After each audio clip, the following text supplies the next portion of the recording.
So do you want to do the intro or do you want me to do the intro? You can do the intro. Okay. How's my lipstick look? Looks good. Okay. Yeah. Awesome.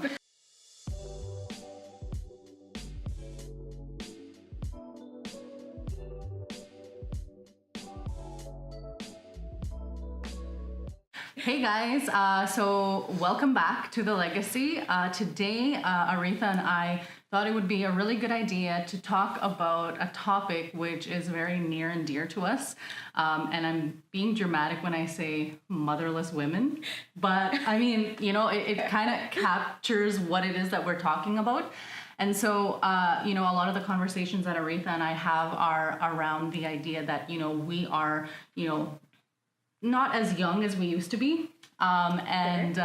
You know, the clock is ticking in terms of our expiration when it comes to, you know, having children.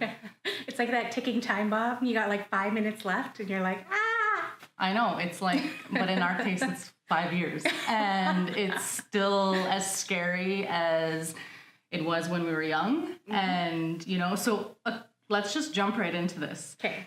So let's ask the question, do you want children, Aretha?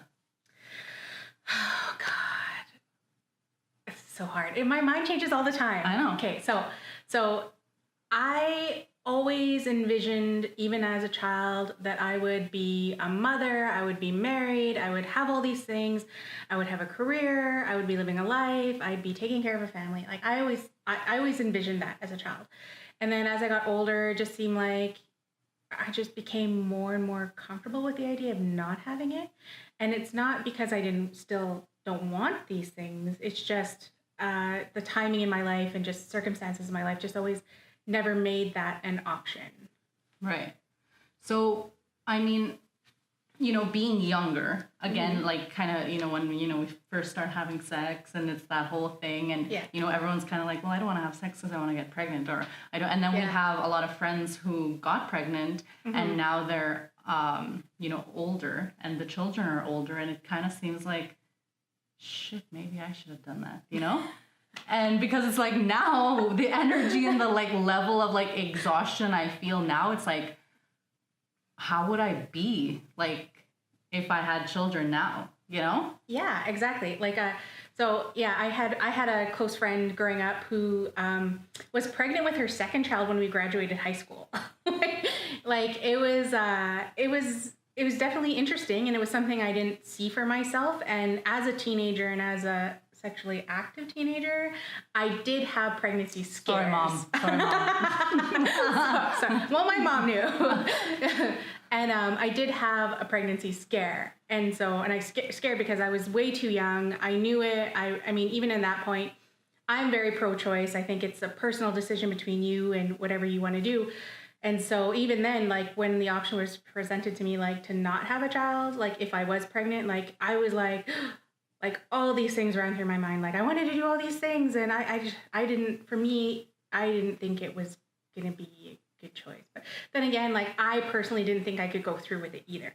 And it just happened to be that everything turned out okay and it was fine and I wasn't pregnant. So, but yeah, no, it was one of those things where like, yeah, like after a while, it was just like, I don't know. It's hard to say. It's like you want to have it when you're ready and like when you're in a good place in your life. And for me, it just seemed like, because I kept putting it off and then I put my career first and then I put my mental health first. Like a lot of my 20s was spent like working on my mental health and becoming a good, strong place where I am now. And then it was working on my career and getting my career going and getting my dreams done and things like that. And now it's like you blink and now you're like, shoot, I got old. And I'm not even that old. I know, right? It's kind of scary. Because, I mean, for me, if I think about, you know, yeah, I also started, you know, being active at a young age. Not as young, I think, as... Anyways. But it definitely was a lot sooner than I hoped, mm-hmm. right? And so definitely had, you know, it's kind of different for me because I mean the way that I grew up was my mom was always like, don't end up like me, don't do the things that I did, and have a life and have a career and all these things, right? Yeah. So that was very like entrenched in me. So like every time that I would have like okay, I could maybe possibly be pregnant, I would be like, no, you can't do that, stop it, don't, right? So like I had all of this like messaging and thoughts and like yuckiness inside of myself that I would continuously like guilt myself and shame myself. And I carried that for a lot of years, right? Like I think the first time that I had sex, I immediately went on the pill, right? Like I was like, I'm not gonna ruin my life, right? And it was kind of funny because I mean, yeah, you grow up with people who get pregnant and you're like, okay, didn't you ever hear about the pill? Like, you know, you can use condoms, right? Like that's a thing, you know? Yeah. And I'm like, do they just not have condoms? Like, what's going on here, right? Like I never understood why they just have kids and kids and kids and kids. And to me, it was just like, okay, that's like a mouth you gotta feed. That's like, you gotta, to me, it was more of a burden than a gift, if you will, a blessing, right? Yeah. And, you know, like, so I'm not going to say which friend it was, but I remember having a conversation with one of my friends. And when, like, I always could somehow tell when they were, like, I was like, and I remember we were having a conversation, and in her mind, she said to me, well, at least someone will love me for the rest of my life. And I was like, I've heard that before. Interesting. You're like, that's interesting. Yeah. Yeah. And it's like, okay, well, that's your life. I'll just be there to support you. And yeah, so I mean, like, it's like one of those things where you're like looking at someone else's life and you're like, would I want that for me? No. Yeah. And again, I think like the first person our first girlfriend that got pregnant was just like, you don't know how to act. You don't know. You're just like, you can't even fathom like how it's going to affect them, you know? Yeah. And for me, I was just like, okay, no, that I always need to be in control of things, right? Yeah. And so that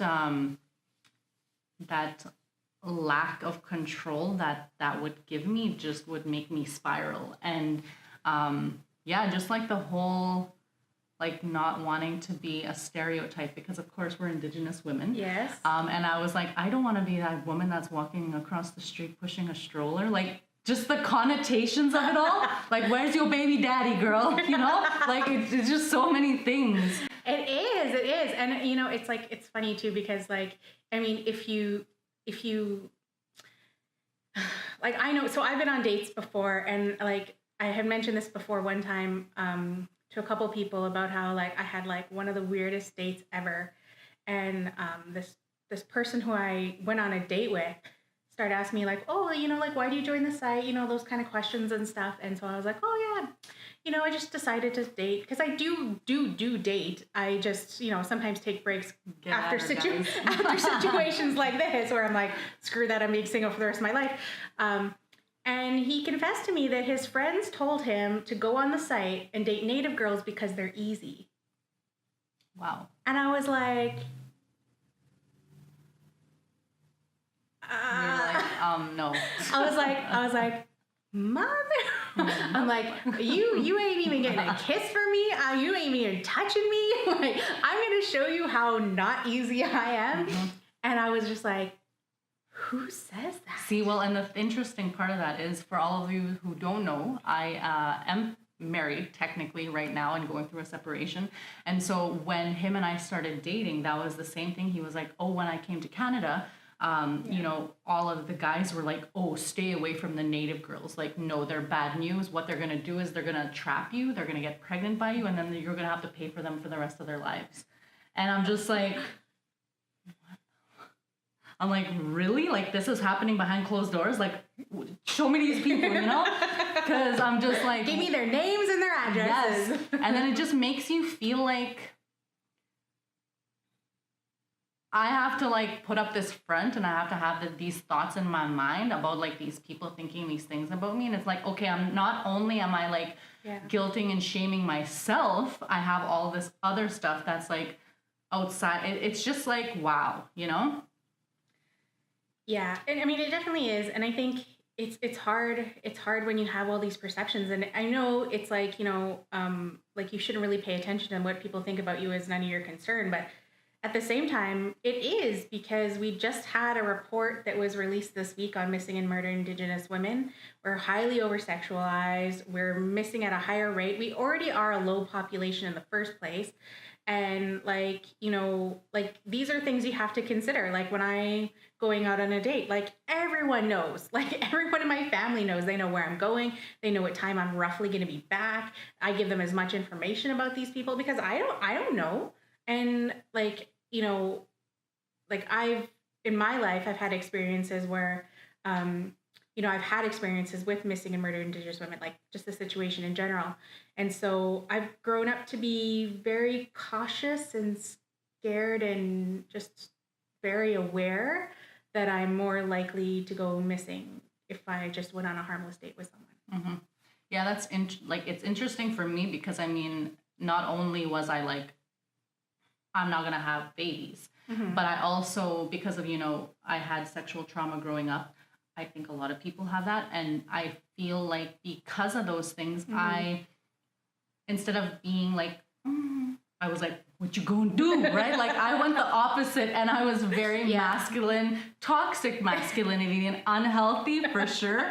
But it was like that trucker, and I grew up with guys. Like I would like almost like tape my, boobs down or whatever it was, and I tried really hard to be not attractive, and I tried really hard not to be feminine because to me that was like, it was a target, it was like a victim, it was like the one that gets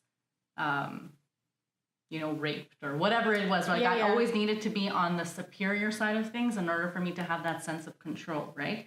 So again, going into those situations, it's like, I'm like, girl, try me, like come at me, bro, like try and rape me, and I'm just, because Yeah, I totally understand. And so growing up, I have two older brothers, and so they've always been very protective of me. And my oldest brother is 7 years older than me. My second oldest brother is 5 years older than me. And my second oldest brother, we hung out more because we were closer in age and we did stuff a lot.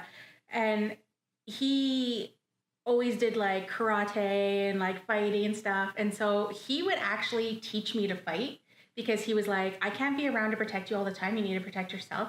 So we used to do things like pretend sparring and stuff. Like it was so like, we would do things so that I would never be in a situation where I would be a victim. And so I think that definitely like clouds your mind because you're coming at a place where you're just like for me, I think the most scariest thing for me is to be in a room full of men by myself. I would be so scared of that. Like that would petrify me. I'd be like walking away. See, and to me, I'd be like, what up, brother? Like I'd be backing out the door. I'd be like, see, and that's so interesting because again, for me, like I'm so at ease in that situation. But again, it's not my healthy femininity, and it's my toxic hyper masculinity, which is like yo, what's up, what's good, like it's not real, and it's like it's a mask, it's a charade that I'm playing in order for me to not seem scared, right? Because there is that little side of me that's like, oh, but then it's like, oh well, if you're gonna try to come at me, like I'm gonna take you down first, right? Like so it's a really like it's a coping mechanism, and definitely it's like, hey, I mean, you're walking down the street at night, right? You see somebody coming at you, and I like have this thing where I like puff out my chest and I'm like, what's good? Like it's a way for me to be able to cope and to get through those type of situations without being, maybe it's like desensitizing myself, right? Yeah, I mean, I could see that. Like for me, like if I'm walking and there's like a group of men walking in the same street to me, my instinct is to put my head down and just walk faster.